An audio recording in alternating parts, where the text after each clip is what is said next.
Euh, nous allons continuer avec nos séries d'émissions sur la vérité et une fois de plus, aujourd'hui, nous allons accueillir l'apôtre missionnaire Robert Djonga. Et avec lui, nous allons pouvoir nous entretenir. Nous allons pouvoir lui poser des questions sur la dernière émission, la deuxième partie qu'il a eu à animer dernièrement au niveau de l'église. Bonjour, monsieur Djonga. Bonjour, monsieur Lambert. Comment allez-vous? Ah, je vais bien. À la grâce de notre Dieu. Notre équipe a décidé aujourd'hui de venir vers vous parce que beaucoup d'internautes nous ont posé des questions et nous, on ne pouvait pas leur répondre directement. Nous avons décidé de venir vers vous et vous poser ces mêmes questions-là. La fois passée, vous avez parlé de la vérité et vous avez parlé également de la différence qu'il y a entre la vérité de Dieu et la vérité des hommes. Est-ce que vous pouvez encore répéter ce que vous avez dit la fois passée?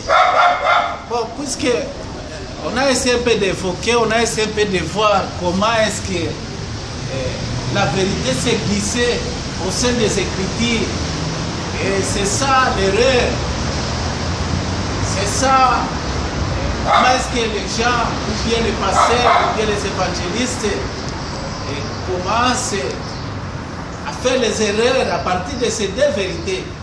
Puisqu'on a parlé sur la vérité de Dieu, on a parlé aussi sur la vérité du serpent. Puisque Dieu avait dit à l'homme que si vous mangez l'arbre de la connaissance du bien et du mal, tu mourras. Le serpent vient encore à son tour, vient de dire que non, si vous mangez cet arbre, vous ne mourrez pas. Alors, entre ces deux, qui dit la vérité?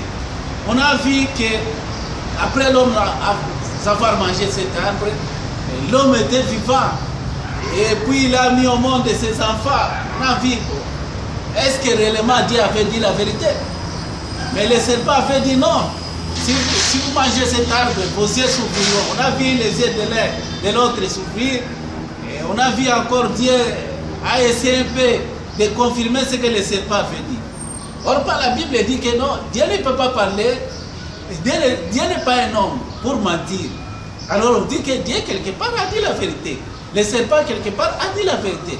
Donc nous avons des façons, bien des langages dans la Bible. Alors dans ces deux langages, c'est là où il y a la vérité, c'est là où il y a des vérités entre Dieu et le serpent. Alors maintenant, nous voulons savoir, parce que vous êtes en train de nous dire qu'il y a deux types de vérité. Vous nous dites qu'il y a la vérité selon l'ennemi, selon le diable, et la vérité divine. Alors, ce que nous voulons savoir maintenant, parce que vous avez parlé, vous avez dit que Dieu a dit que lorsque les yeux vont pouvoir s'ouvrir, vous allez directement vers la mort.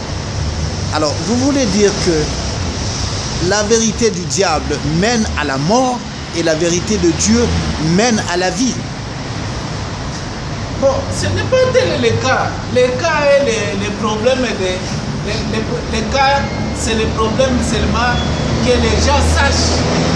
Et que les gens sachent quelle est la vérité qu'on les enseigne dans l'église. Puisque Dieu a dit à l'homme, si vous mangez, vous mourrez.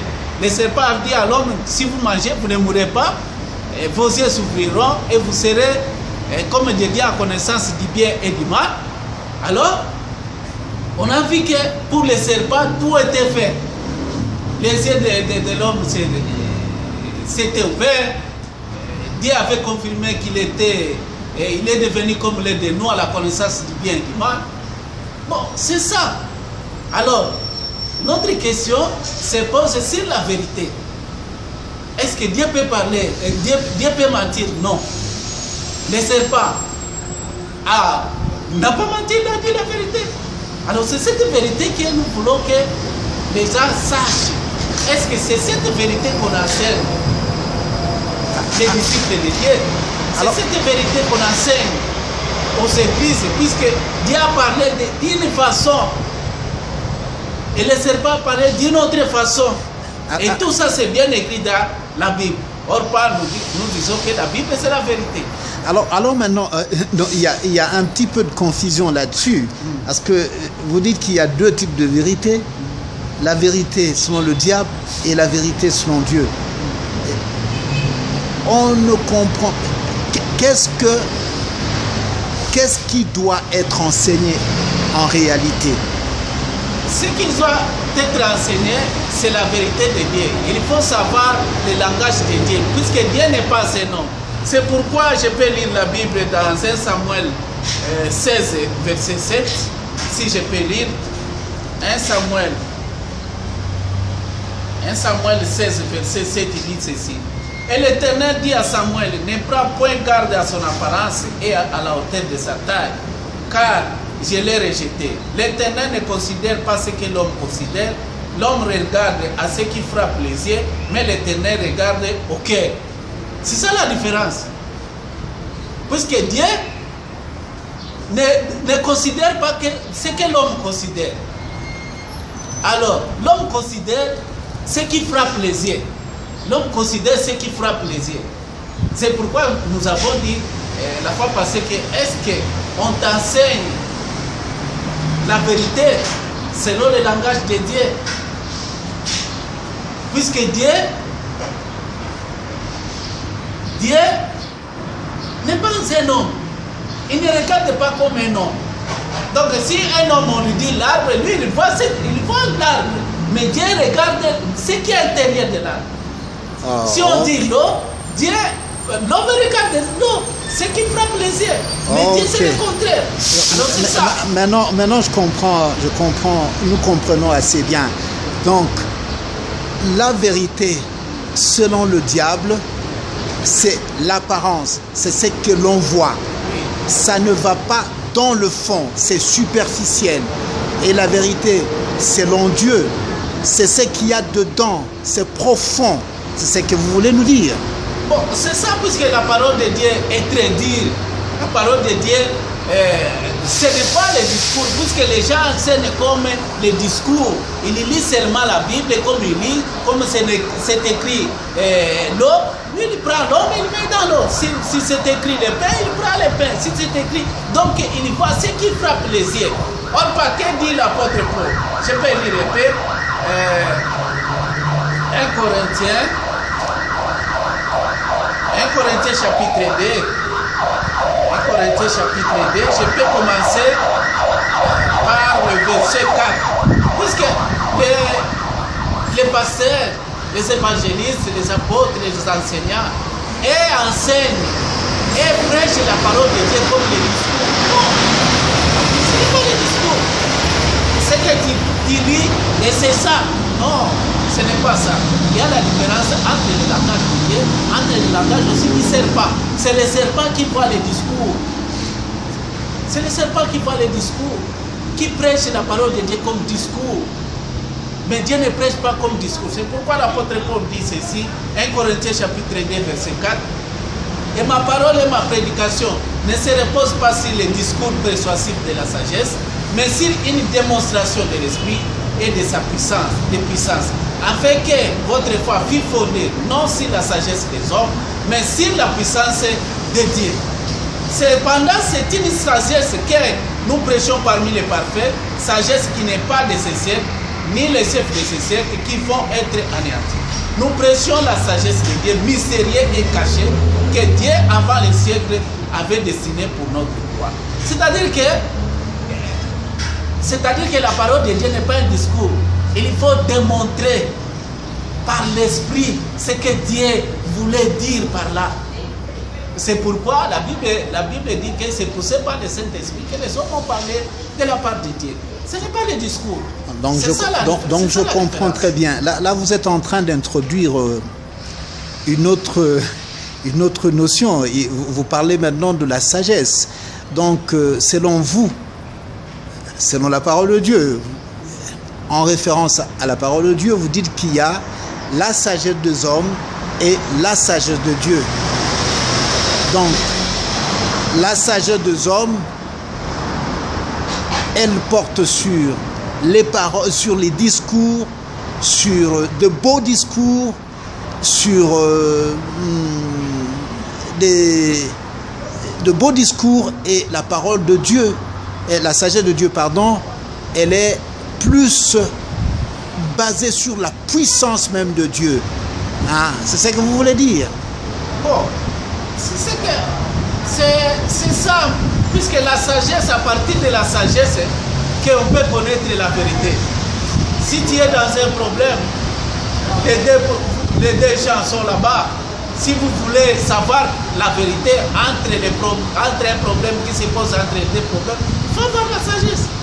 C'est pourquoi si vous voulez prêcher la parole de Dieu, il faut prêcher la sagesse de Dieu. Qu'est-ce que Dieu voulait dire par là? C'est cette sagesse-là que nous voulons que les gens savent. Et c'est à partir de cette sagesse-là qu'il y a la vérité. La vérité cachée par la sagesse de Dieu. Alors, c'est ce que je voulais dire que non.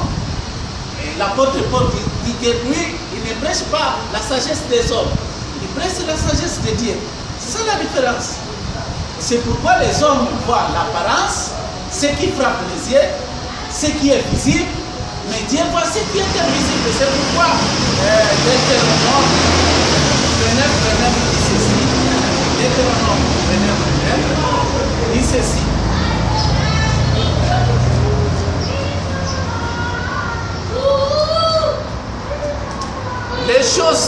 Les choses cachées sont à l'Éternel, notre Dieu. Les choses révélées sont à nous et à nos enfants en perpétuité, afin que nous mettions en pratique toutes les paroles de cette loi. C'est-à-dire que si vous voulez prêcher la parole de Dieu, c'est-à-dire la parole de Dieu est cachée. La parole de Dieu est cachée. Alors ce qui est caché, c'est ça la vérité. C'est ça la vérité. D'où il faut chercher ce qui est caché, et la sagesse de Dieu, le langage de Dieu, faire découvrir ça à partir de démontrer ça à partir du Saint-Esprit. Alors ce qui est révélé, si vous me prêchez du pain, me prêchez de l'eau, me prêchez de ça, ceux qui ont voit ça, ce qui est révélé, c'est ce qui se voit aller et dire. Sachez bien que c'est pour nous, pour nos enfants. Mais ce qui est caché pour Dieu, c'est ça la différence. Ok, nous avons bien compris et nous vous remercions beaucoup, apôtre Robert, missionnaire. Vous avez tout dit et c'est vraiment important de faire la différence entre la sagesse des hommes qui se porte sur les choses visibles, sur l'apparence, et la sagesse de Dieu qui est accompagnée par la puissance et qui regarde plus profondément. Et nous ne pouvons pas juger en usant la sagesse des hommes, mais plutôt juger en usant de la sagesse de Dieu. Nous vous remercions beaucoup pour nous avoir reçus chez vous, à la maison. Et je crois que vous avez pu satisfaire les désirs, vous avez pu satisfaire nos auditeurs et les internautes qui ont beaucoup posé de questions là-dessus. Nous vous remercions et à la prochaine. À la prochaine, monsieur et pasteur Robert.